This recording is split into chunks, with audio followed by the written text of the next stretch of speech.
regale taters with all sorts of interesting things while I drink coffee, and she keeps falling asleep and then drooling a little bit with like little bubbles. Ticks, mosquitoes, and construction noise in the background. This trail has all the niceties.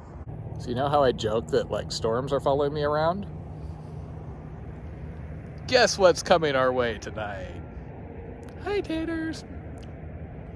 So we ended up finding a really nice camp here. The only problem is this Vicente area was running all night, but it's mostly just background noise.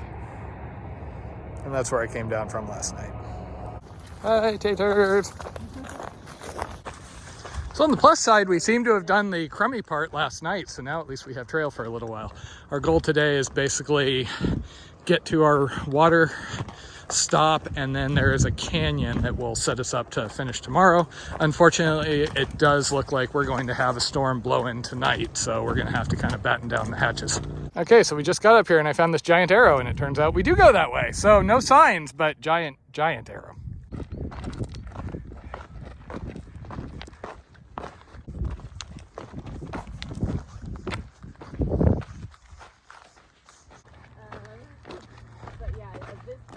Intelligible explanation.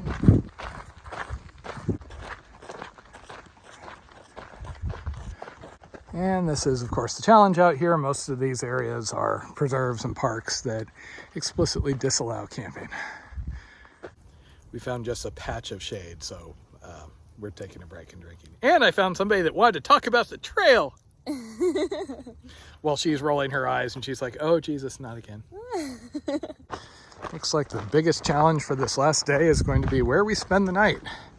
Because not only does it get more challenging out here, but it is a 90% chance of rain by midnight. So we're going to need the tent. And trying to keep the tent not visible is harder than just sleeping bags. Well, dang it, we just followed that trail down. But track says this is us.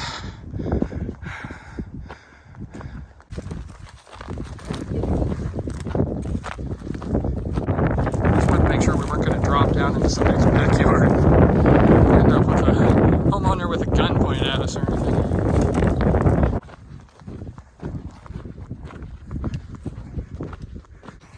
Okay, and this would be the entry into the Costco wilderness. No, I'm not kidding.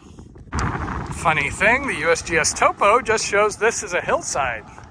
It's obviously a few years out of date. And just in case you thought I was joking, this is right on the trail. Sadly, I guess you have to be a Costco member to order anything. But Taters was able to yogi me a soda. And then we take the Mutual Trading Co. Inc. connector, which is allegedly going to get us on some dirt. Aren't you so glad you came and joined me for this little wilderness jaunt? Yeah. You might be wondering where we're going to spend the night considering this. That's what we're wondering anyway. When I was doing research on this trail, somebody made a comment that they had jumped off at Ramona because it just got too urban. I'd say this is where it's getting pretty urban. I was just telling Taters that this is kind of hard to recommend just because there's no like infrastructure for this versus like on the Florida trail.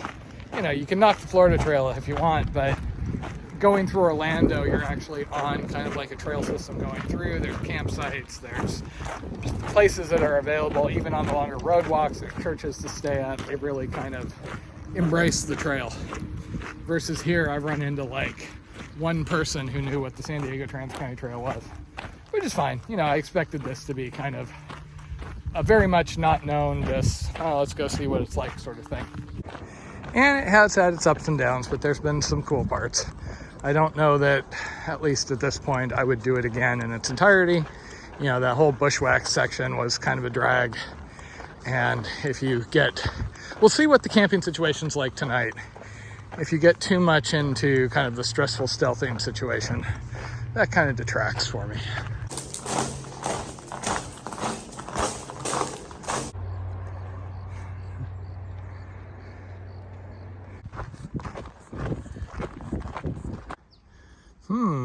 Camping prohibited. Who would do that?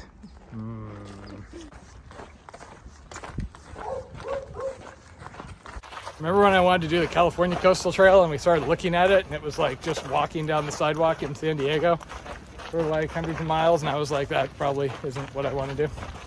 I think your standards have gone down since then. Ouch!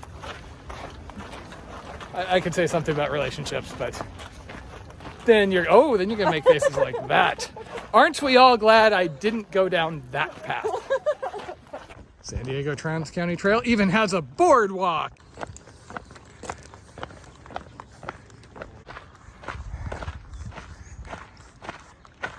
Taste it, taste it.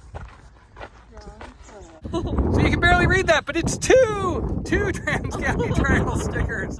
Oh, and they are like so worn out, can't even tell.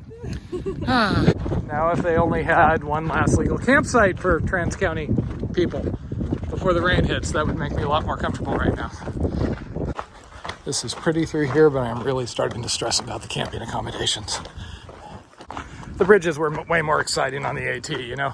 There you had the Wolfman of Helltown. Here you just have lots of no camping ordinances and some discarded beer cans.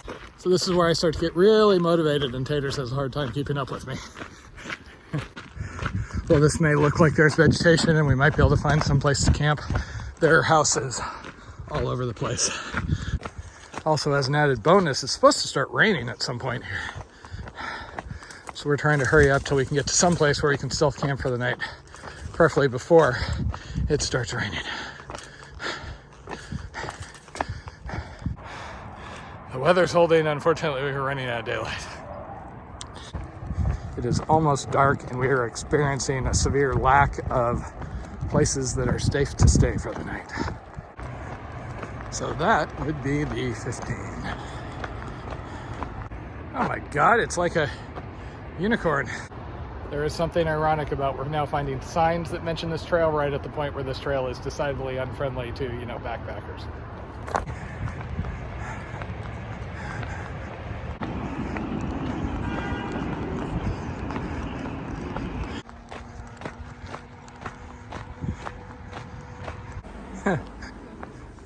Late night water hazard.